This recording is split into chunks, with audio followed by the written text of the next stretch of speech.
السلام علیکم ورحمۃ اللہ وبرکاتہ۔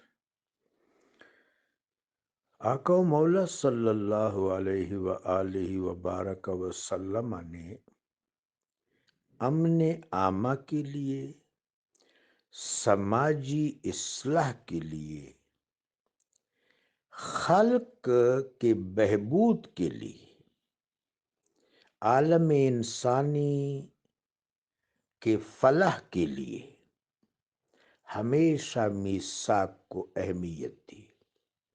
یہ ربانی طریقہ ہے جو آقا و مولا صلی اللہ علیہ وآلہ وبارک وسلم کی ذات اقدس میں متجلی ہے۔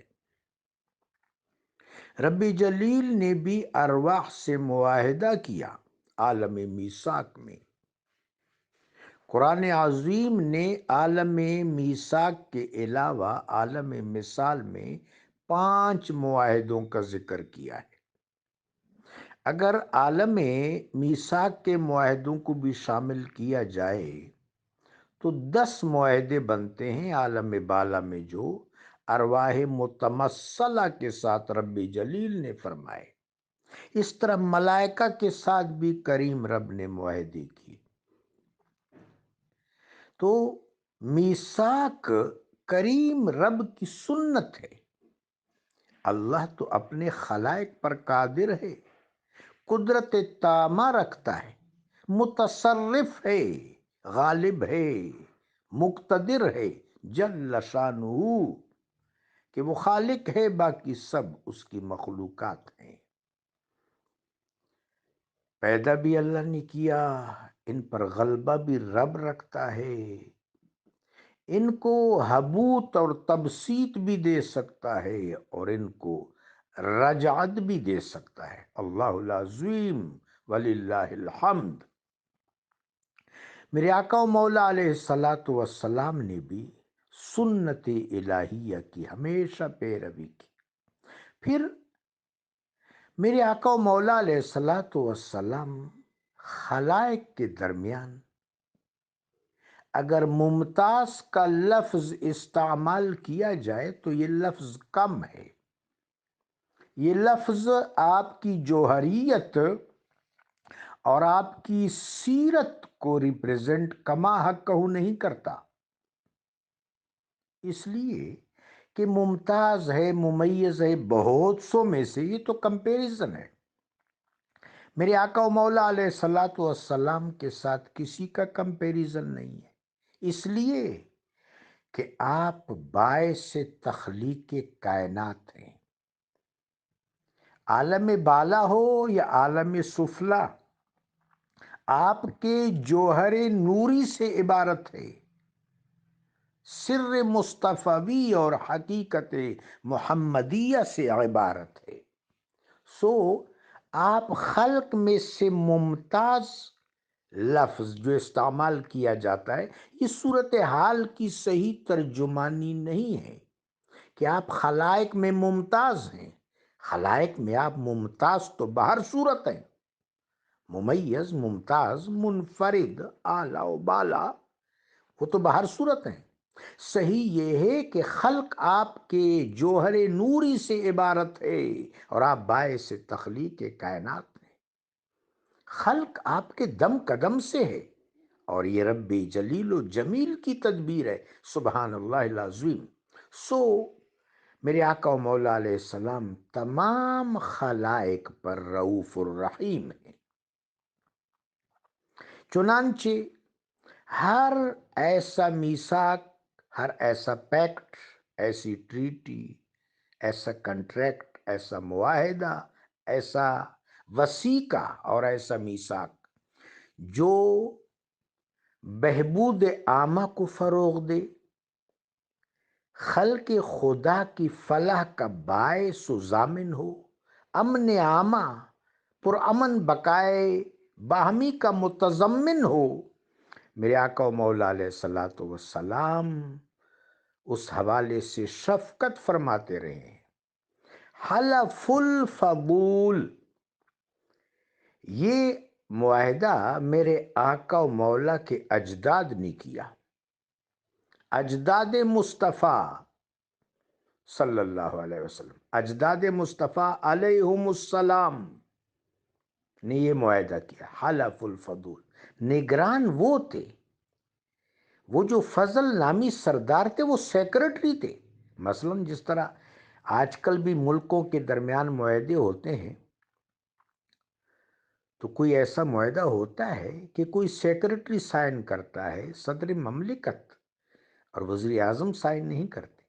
حلف الفضول میں وہ جو 4 سردار تھے جن کے نام فضل سے شروع ہوتے تھے، وہ سیکرٹری تھے، آل اوور نگران اور مقیت آقا و مولا علیہ السلام کے اجداد عظیم تھے، فرزندان ابراہیم تھے علیہم السلام۔ اس معاہدہ کے بارے میں میرے آقا نے یہاں تک فرمایا کہ اگر اس کے بدلے مجھے سرخ اونٹ ملیں تو میں وہ چھوڑ دوں گا، اس معاہدہ کو قبول کروں گا۔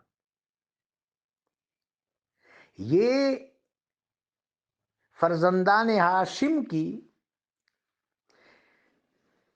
یہ وہ جو ائمۃ الحنفاء تھے، اجداد رسول صلی اللہ علیہ وسلم، شیوخ بطحہ علیہم السلام، ان کی دانش تھی کہ حرب فجار کے بعد جب یہ معاہدہ ہوا تو اس کے بعد کوئی جنگ نہیں ہوئی،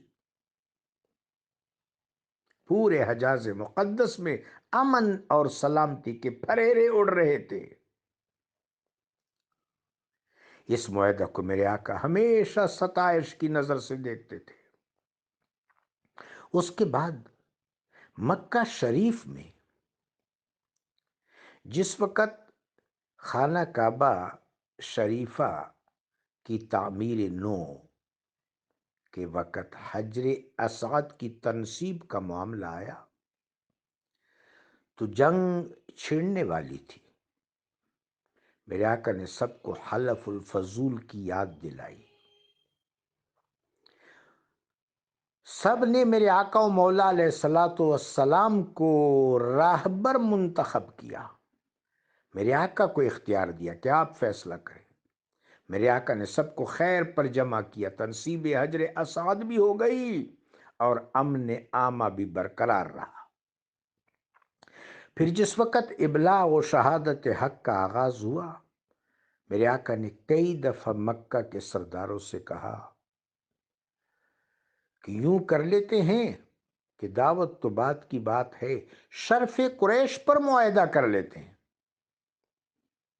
گو انہوں نے کیا نہیں، لیکن آپ نے شرف قریش پر یک طرفہ معاہدہ کیا اور صحابہ اکرام سے فرمایا دعوت حق کا فریضہ سر انجام دیتے رہو، لیکن ان کے مظالم کے مقابلہ میں صبر کرو اور تعرض نہ کرو۔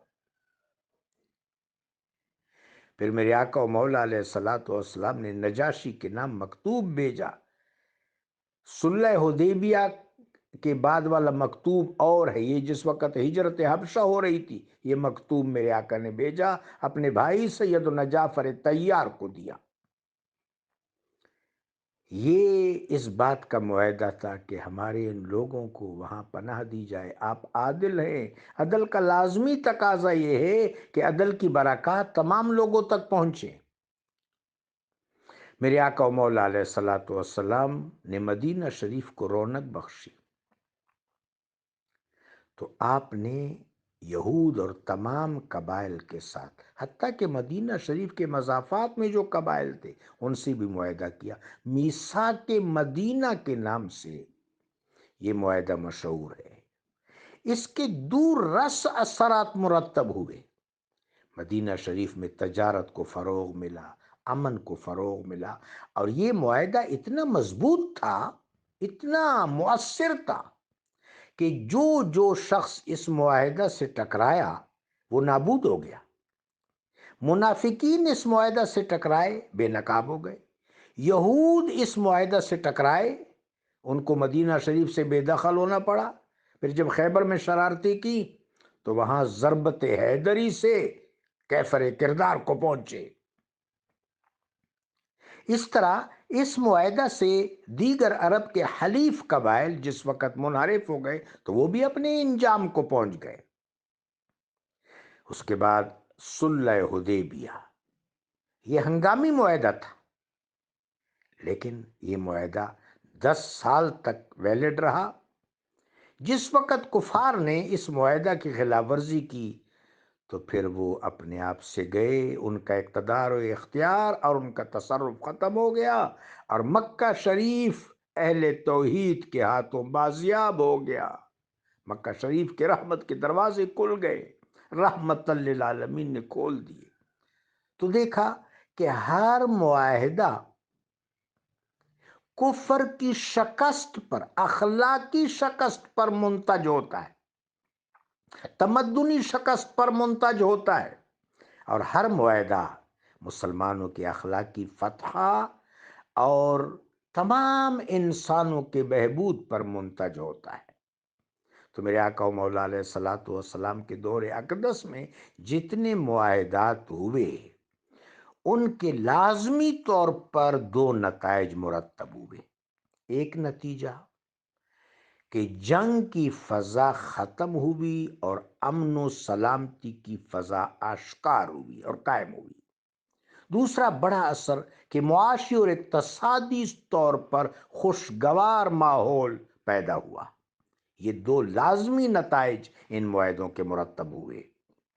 اور تیسرا کہ ابلاغ حق کے لیے لوگوں کو متین ماحول میسر آیا، چونکہ جنگ میں جذبات ہوتے ہیں اور امن میں انسان کا شعور، عقل اور متانت روح بیکار ہوتی ہے۔ صلح حدیبیہ کے بعد کفار مکہ نے بھی ٹھنڈے دل سے اس پیغام پر غور کیا تو اس نتیجے پر پہنچے کہ یہ حق ہے، اور پھر حق کو قبول کر لیا۔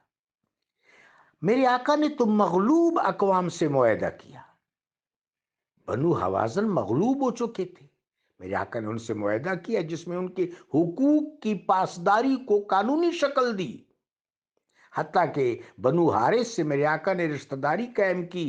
حضرت جویریہ بنت الحارث سلام اللہ علیہ ام المومنین کا عظیم شرف پا چکی تھی۔